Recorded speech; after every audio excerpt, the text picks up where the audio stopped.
প্রিয় শেখ, আমরা শুরু করার আগে আমাকে বলতেই হবে, আমার জীবনের সমস্ত সুন্দর আশীর্বাদের মধ্যে আপনার সাথে দেখা করা, আপনার সাথে মঞ্চ ভাগ করে নেওয়া, আপনার কাছ থেকে শিক্ষা নেওয়া, এটি আমার জীবনের সর্বশ্রেষ্ঠ সম্মান ও আশীর্বাদগুলির মধ্যে একটি। যারা শেখ সম্পর্কে অবগত নন তারা বিশ্বাস করুন, ক্ষমতাশালীরা চায় না যে আপনারা তার সম্পর্কে জানুন। আর যাদেরকে আমি ভুয়া মুসলিম বলি, সেই শব্দগুলো আমার, যারা কিনা সৌদি আরব দ্বারা বৃহৎ পরিমাণে আর্থিক সহায়তা পায়, তারা কোরআন এবং কোরআনের অর্থ এবং ঈশ্বরপ্রেমী, ঈশ্বর সেবাকারী ব্যক্তি হওয়ার শিক্ষাগুলোকে বিকৃত করার জন্য যথাসাধ্য চেষ্টা করছে। এবং শেখ তাদের কাছে যে কোনো ধরনের বৈরী হুমকি হিসেবে প্রতীয়মান হন, তার কারণ হল, আমার মতে, এবং আমি একা নই, এই মানুষটি হলেন বিশ্বের শীর্ষস্থানীয় এসক্যাটোলজিস্ট, এই বিষয়ের উপর কর্তৃপক্ষ। এবং এমনকি একজন খ্রিস্টান হিসাবেও এই ব্যক্তির বইগুলো পড়ে আমি যে মূল্য অর্জন করেছি তা আমি বাড়িয়ে বলতে পারবো না। এবং প্রধান জিনিসগুলোর মধ্যে একটি হলো, যারা একটি মারাত্মক হুমকি উপস্থাপন করে, যাদেরকে যিশু শয়তানের উপাসনালয় বলে উল্লেখ করেছেন। আমি এখন বিশ্বাস করি যে যার চোখ খোলা আছে সে বুঝতে পারবে, কারণ আমাদের এখানে বাস্তব সময় গণহত্যা চলছে। এই মানুষগুলো শুধু ফিলিস্তিনিদের জন্য হুমকি নয়, যদিও তাদের উদ্দেশ্য হল তাদের নির্মূল করা বা বের করে দেওয়া তাদের গ্রেটার ইসরায়েল পরিকল্পনার কারণে। ফিলিস্তিনি জনগণের আমার পরিবারের যে ত্যাগ স্বীকার করেছে তা বাড়িয়ে বলা যায় না। মূলত তারা বিশ্বকে শেখাচ্ছে মানুষ হওয়া কি এবং ঈশ্বরপ্রেমী, ঈশ্বর ভীরু, ঈশ্বরের সেবাকারী হওয়া কি। সুতরাং এই কথাটি বলা যাক, শেখ, এখানে অনেক কিছু আছে। আর আপনার বই পড়ে আমি জানি যে আমরা গাড়িতে কিছুক্ষণ আগে আলোচনা করেছি শেষ সময়ের বোঝাপড়া, এবং আমি মনে করি এমনকি মৌলিক জ্ঞানে ছাড়া মানুষও বলবে, বাহ, এইগুলি অবিশ্বাস্য সময়। এটি এমন একটি উত্তেজনা যে বিশ্বযুদ্ধ 3কে উস্কে দিচ্ছে বলে মনে হচ্ছে। কিন্তু আমি কি প্রথমে জিজ্ঞাসা করতে পারি, আপনি এখন আমাদের কোথায় দেখছেন? সমসাময়িক, এমনকি ধর্মনিরপেক্ষ ব্যক্তি বিশ্বকে যেভাবে দেখতে পারে, এবং এটি কিভাবে ইসলামিক ভবিষ্যৎবাণীর সাথে সম্পর্কিত? বিসমিল্লাহির রহমানির রহিম। এটি আজ আমাদের দর্শকদের জন্য সফর মাসের 6 তারিখ 1447 হিজরির, এবং আমরা কুয়ালালামপুরের একটি মাউন্টেন রিসোর্ট জেন্ডার বাইকে আছি। এবং আমি আমার বন্ধু কেন ওকিফের সাথে আছি, যে আমার বন্ধু বিগত কয়েক বছর ধরে। এবং আমি ব্রিটেনে যেতে চলেছি, এবং 3 সপ্তাহেরও বেশি অসুস্থ থাকার পরে আমি খুব কমই কিছু খেয়েছি। আমি এখন সুস্থ হয়ে উঠছি, তাই 1 সপ্তাহ হয়ে গেছে। কিন্তু আমি খুশি যে আমরা কেনের সাথে সংলাপ করার সুযোগ পেয়েছি আমার চলে যাওয়ার আগে। আল্লাহ জানেন ভবিষ্যতে কি আছে, আমরা আবার কখনো দেখা করব কি না। এবং কেন যে প্রশ্নটি করেছে তা হলো, এই মুহূর্তে আমরা কোথায় আছি, রাজনৈতিক সময়ে, কূটনৈতিক সময়ে, সামরিক সময়ে? এবং উত্তরটি হলো, যখন আমরা ঈশ্বরের কিতাবের দিকে যাই, যখন আমরা কোরআনের দিকে যাই, জ্ঞান ও হেদায়েত চাইতে, কোরআন পরম সত্য। কোনো বিশ্ববিদ্যালয় পরম সত্য প্রদান করে না, শুধুমাত্র ঈশ্বরের বাক্য। এবং কোরআন অবশ্যই আমাদের হেদায়েত দেয়, যার মাধ্যমে আমরা বুঝতে পারি যে আমরা এই সময়ে কোথায় আছি। যখন আমি আমার বই জেরুজালেম ইন দ্য কোরআন লিখেছিলাম প্রায় 25 বছর আগে, সেই বইটির প্রচ্ছদে 3টি বৃত্ত রয়েছে, এবং প্রতিটি বৃত্তের নিচে আপনি দেখতে পাবেন যে একদিন 1 বছরের মতো, একদিন 1 মাসের মতো, একদিন 1 সপ্তাহের মতো, এবং 1 বছরের মতো একদিনের বৃত্তে আপনি ব্রিটেনকে দেখতে পাবেন, এবং 1 মাসের মতো একদিনের বৃত্তে আপনি মার্কিন যুক্তরাষ্ট্রকে দেখতে পাবেন, এবং 1 সপ্তাহের মতো একদিনের বৃত্তে আপনি ইসরায়েলকে দেখতে পাবেন। এই ভবিষ্যৎবাণীটি শুধু কোরআন থেকে নয়, বরং নবী মুহাম্মদ সাল্লাল্লাহু আলাইহি ওয়াসাল্লাম থেকেও এসেছে। তিনি বলেছেন, the Messiah is the son of the virgin mother and he will return.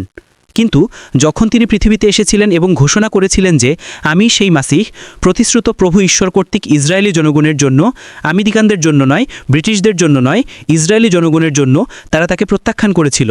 কারণ তারা বলেছিল যে তুমি একটি অবৈধ সন্তান, কারণ তোমার মা বিবাহিত ছিলেন না, ইত্যাদি। এবং যখন তারা তাকে ক্রুশবিদ্ধ হতে দেখল, এখন আমার কথাগুলো সাবধানে শুনুন, যখন তারা তাদের চোখের সামনে তাকে ক্রুশবিদ্ধ হতে দেখল, তারা গর্বিত হয়েছিল, আমরা ঠিক, সে মাসি হতে পারে না, তাকে দেখুন, সে মরে গেছে, সে কখনো জেরুজালেম থেকে বিশ্ব শাসন করেনি, পবিত্র ইসরায়েল কখনো পুনরুদ্ধার হয়নি, সুতরাং সে মাসি হতে পারে না। তাই তারা এখনও মাসিহের আগমনের জন্য অপেক্ষা করছে। তারা যা জানতো না, এবং কোরআন প্রকাশ না হওয়া পর্যন্ত কেউ জানতো না, তা হলো, না তারা তাকে হত্যা করেনি, না তারা তাকে ক্রুশবিদ্ধ করেনি, কিন্তু প্রভু ঈশ্বর এমনভাবে এটি দেখিয়েছিলেন। সুতরাং যদি লোকেরা অনুভব করে যে তাকে ক্রুশবিদ্ধ করা হয়েছিল, তবে কাউকে দোষ দেওয়া উচিত নয়। কেন? কারণ প্রভু ঈশ্বর ইচ্ছা করেছিলেন যে তারা তাকে ক্রুশবিদ্ধ হতে দেখবে যখন আসলে তিনি হননি। তাহলে কি হয়েছিল যে তাকে ক্রুশবিদ্ধ হতে দেখা গিয়েছিল যখন তিনি হননি? আমি সেই বিষয়ে আমার বই the Messiah the Quran and the end টাইমে লিখেছি এবং আমাদের এখন এটি নিয়ে আলোচনা করার সময় নেই। কিন্তু এই ভবিষ্যৎবাণীর বিষয়ে যে মাসিহ আসবেন তারা এখন বিশ্বাস করে যে মাসিহ যিশুর সাথে আসেননি এবং তিনি এখনও আসবেন, এবং যখন মাসিহ আসবেন তখন আমরা বিশ্ব শাসন করব। আমরা মানবজাতির অভিজাত, আমরা প্রভু ঈশ্বরের নির্বাচিত লোক, পবিত্র ইসরায়েল থেকে বিশ্ব শাসন করতে। এটি আজকে সমকালীন ইহুদি ধর্মের সংজ্ঞায়িত বৈশিষ্ট্য যে মাসিহ এখনও আসেননি এবং মাসিহ এখনও আসবেন। কিন্তু আমাদের নবী বলেছেন যে যখন দাজ্জাল পৃথিবীতে মুক্ত হবে তখন সে 40 দিনের জন্য জীবিত থাকবে, এবং এটি একটি বাক্যালঙ্কার। এটি ধর্মীয় প্রতীকতা যে সে 40 দিনের জন্য জীবিত থাকবে, একদিন এক বছরের মতো, একদিন এক মাসের মতো, একদিন এক সপ্তাহের মতো, এবং বাকি দিনগুলো তোমাদের দিনের মতো।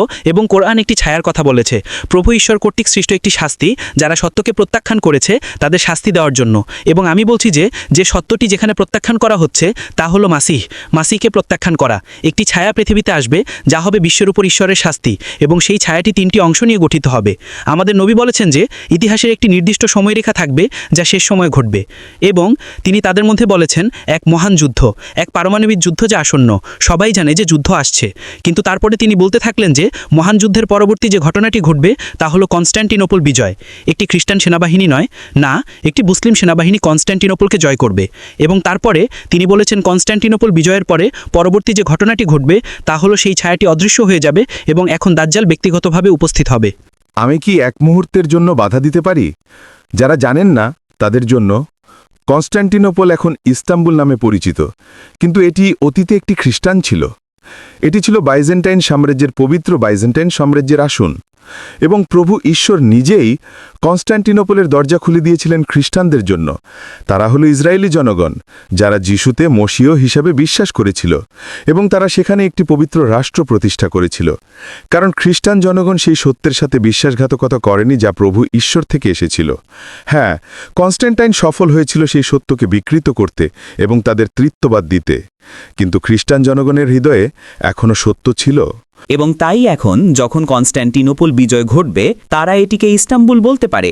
আমার কাছে এটি দুটি চীনাবাদামও নয়, কারণ আমাদের নবী সেই শহরকে কনস্ট্যান্টিনোপল বলেছিলেন। এটি তিনি করেছিলেন। যখন কনস্ট্যান্টিনোপল বিজয় ঘটবে আমি আপনাকে বলছি কেন, কারণ আমরা হাগিয়া সোফিয়াকে ফিরিয়ে দেব তাদের কাছে যাদের এটি সঠিক। খ্রিস্টান বিশ্বের বৃহত্তম ক্যাথেড্রাল জেরুজালেমের বাইরে। নাম্বার 2, আমরা শহরের নামটি পুনরুদ্ধার করব যা কনস্ট্যান্টিনোপল হবে। নাম্বার 3, বসফোরাসের জলপথ এখন মুক্ত হবে সেই শত্রুদের নিয়ন্ত্রণ থেকে যারা ঈশ্বরের শত্রু, এবং যখন বসফোরাস মুক্ত হবে রাশিয়ার নৌবাহিনী কালো সাগর থেকে ভূমধ্য সাগরে যাওয়ার সুযোগ পাবে। নাম্বার 4, যখন আমরা কনস্ট্যান্টিনোপলকে জয় করব তখন যারা তাদের বাড়ি থেকে বিতাড়িত হয়েছিল, খ্রিস্টান জনগণ যারা আর্মেনিয়ার গণহত্যার শিকার হয়েছিল, সেই দিনের রক্ত চোখের জল প্রতিশোধ নেওয়া হবে। কারণ যারা তাদের বাড়ি থেকে বিতাড়িত হয়েছিল, বিশেষ করে আর্মেনিয়ান জনগণ, তারা এখন তাদের মাতৃভূমিতে ফিরে আসবে পশ্চিমা আর্মেনিয়ায়, যা এখন তুরস্ক দ্বারা দখলকৃত। কনস্ট্যান্টিনোপল বিজয়ের পরে শুধুমাত্র তখনই দাজ্জাল ব্যক্তিগতভাবে উপস্থিত হবে। এখন আপনার প্রশ্নের উত্তর দেওয়ার জন্য ইতিহাসে আমরা এখন কোথায় আছি?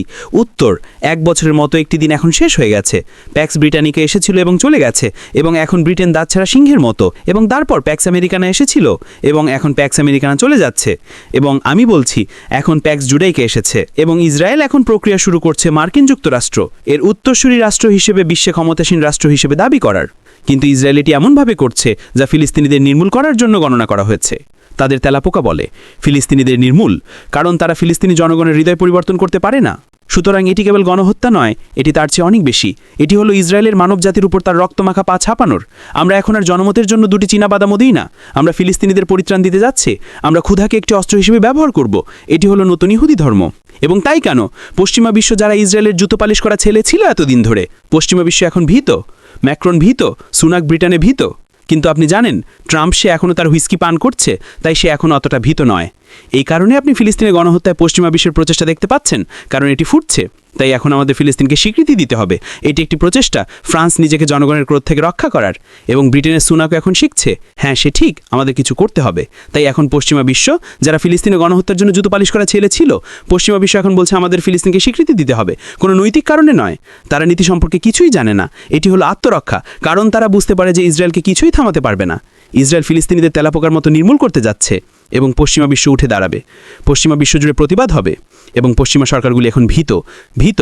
এই সময় আমরা এখানে আছি কেন? আমি সবসময় শিখি, আমি সবসময় আপনার কাছ থেকে শিখি এবং গভীরভাবে ও বিস্তারিতভাবে অনুভব করি। আমার কাছে দুটি প্রশ্ন আছে, বিশেষ করে ইসলাম এবং খ্রিস্টান ধর্মের মধ্যে সেতু নিয়ে। আমরা পুনরায় সংযোগ করার আগে, প্রায় 2 বছর আগে, আমি ঈশ্বরের কাছ থেকে আমার জানা ছিল যে এটি করা দরকার।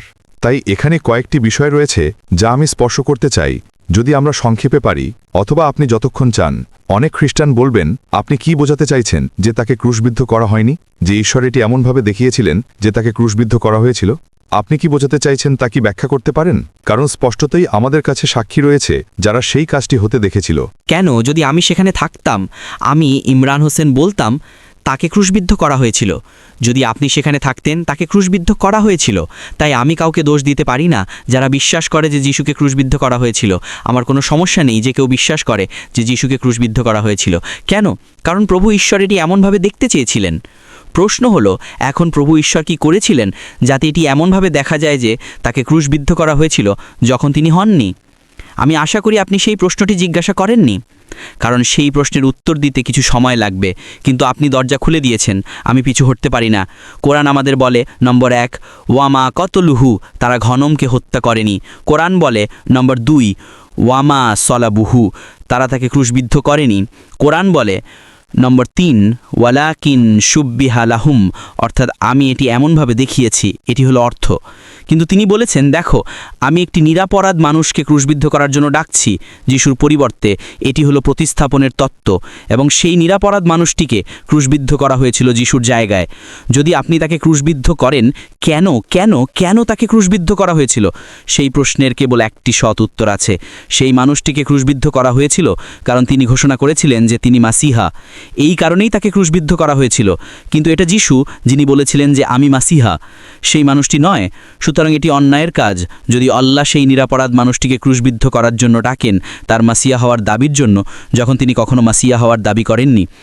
সুতরাং এখন প্রশ্ন হলো, আল্লাহ কি করেছিলেন যাতে এটি এমনভাবে দেখা যায় যে তাকে ক্রুশবিদ্ধ করা হয়েছিল যখন তিনি হননি? কোরআন কি সেই প্রশ্নের উত্তর দেয়? আমাদের লোকেরা নেসিলেমা সম্পর্কে আরও বেশি জানে কোরআনে কি আছে তার চেয়ে। তারা কোরআনের পরোয়া করে না। আমাদের লোকেরা এখন আর কোরআনের পরোয়া করে না। তারা অন্য জায়গা থেকে জ্ঞান পাচ্ছে, কোরআন থেকে নয়। আমি এখন এই বিশ্বকে ছেড়ে যাচ্ছি এবং এই বৃদ্ধ বয়সে একটি বিশ্বকে করুণা করছি যা কোরআনের উপর তার পিঠ ফিরিয়েছে। নম্বর 4, আল্লাহ যিশুর সাথে কথা বলছেন এবং এটি ক্রুশবিদ্ধ করার সময়, এবং যিশু জানেন না কি ঘটতে চলেছে, এবং এই কথোপকথনটি কোরআনে রেকর্ড করা হয়েছে। এবং আল্লাহ তাকে বলেন, ইয়া ঈসা ইন্নি মুতাওয়াফিকা, ও যিশু আমি তোমাকে নিয়ে যেতে যাচ্ছি। তার অর্থ হলো আমি তোমার আত্মাকে নিয়ে যেতে যাচ্ছি। কি নিতে? কোরআন উত্তর দেবে যে আল্লাহ দুটি জিনিস করতে পারেন।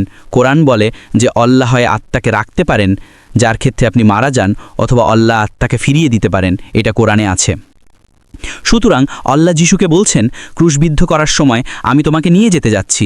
এর অর্থ হলো আমি তোমার আত্মাকে নিয়ে যেতে যাচ্ছি, এবং আমি এটাকে এমনভাবে দেখিয়ে দেব যে আপনি ক্রুশবিদ্ধ হয়ে মারা গেছেন যখন আপনি হননি। তাহলে আল্লাহ কি করলেন?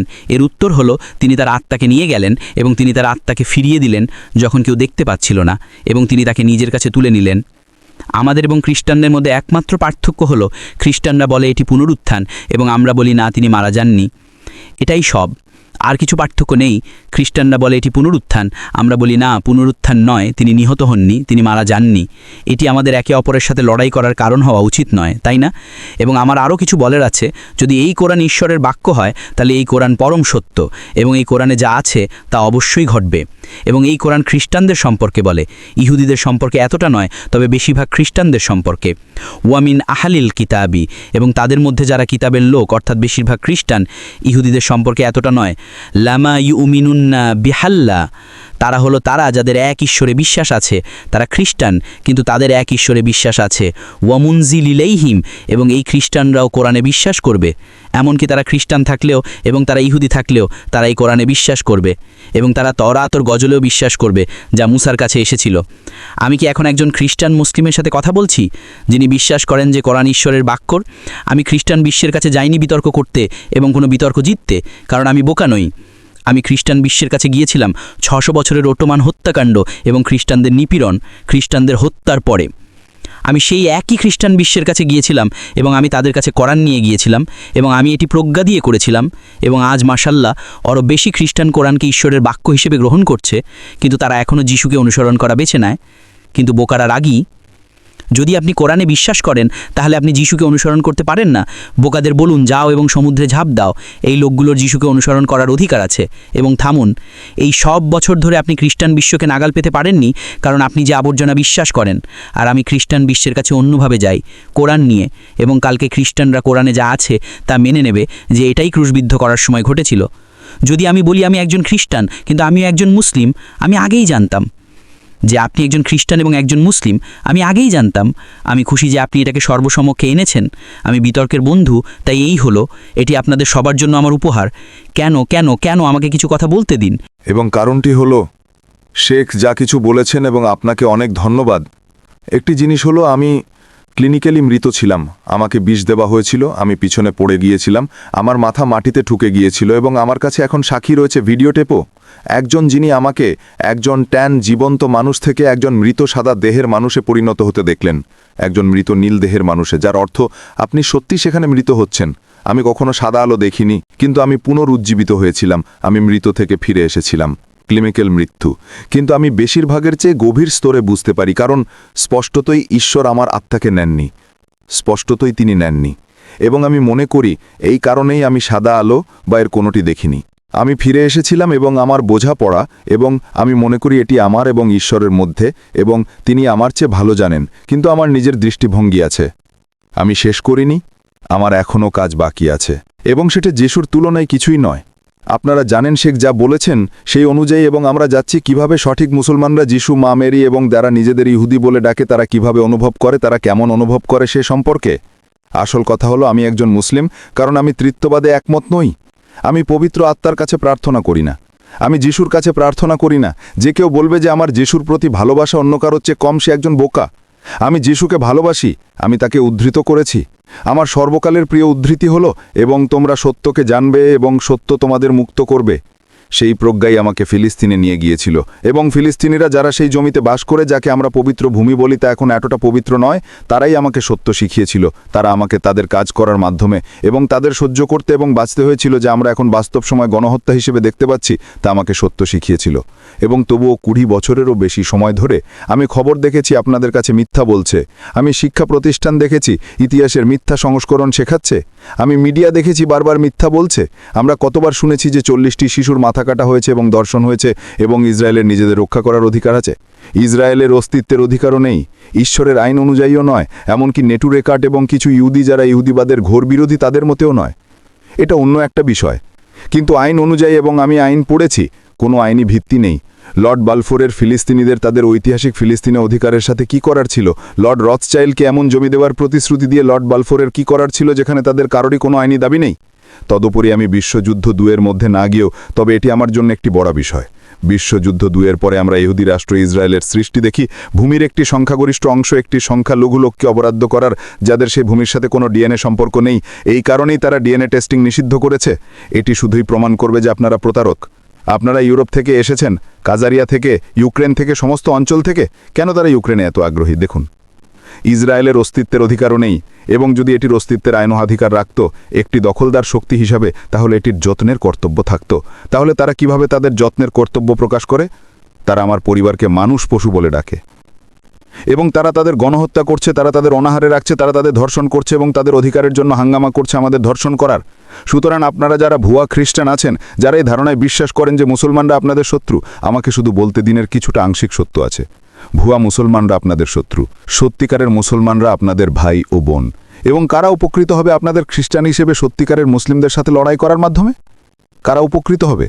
আচ্ছা, হতে পারে এটি একটি ভালো সেগুয়ে এটাতে যে ইহুদিরা মা মেরি সম্পর্কে কেমন অনুভব করে, তারা যিশু সম্পর্কে কেমন অনুভব করে, এবং এটি কিভাবে বাস্তবতা এবং এই বোকাদের ভণ্ডামি এবং উন্মাদনার সাথে সম্পর্কিত, যেমন আপনি তাদের উল্লেখ করেছেন, যারা আক্ষরিক অর্থে বিশ্বাস করতে বাধ্য হয়েছে যে আমাদের ইহুদি রাষ্ট্রকে সমর্থন করার জন্য সবকিছু করতে হবে। সত্যিকারের ইহুদিরা যাদের হৃদয় আছে, তারা ফিলিস্তিনি জনগণের জন্য রক্তক্ষরণ করে। ইহুদিরা যারা জীবন দিয়েছে ফিলিস্তিনি জনগণকে রক্ষা করতে চেষ্টা করতে। প্রায় 20-30 বছর আগে একজন ইহুদি মহিলা ছিলেন যিনি ইউনাইটেড স্টেটস ছেড়ে ফিলিস্তিনে গিয়েছিলেন, এবং যখন ইসরায়েলি বুলডোজার একটি ফিলিস্তিনিদের বাড়ি বুলডোজ করার চেষ্টা করছিল, তখন সেই মহিলা বুলডোজারের সামনে দাঁড়িয়েছিলেন এটি থামাতে। এবং সেই মহিলা মারা গেলেন। সেই মহিলা একজন ইহুদি ছিলেন, একজন ইহুদি মহিলা।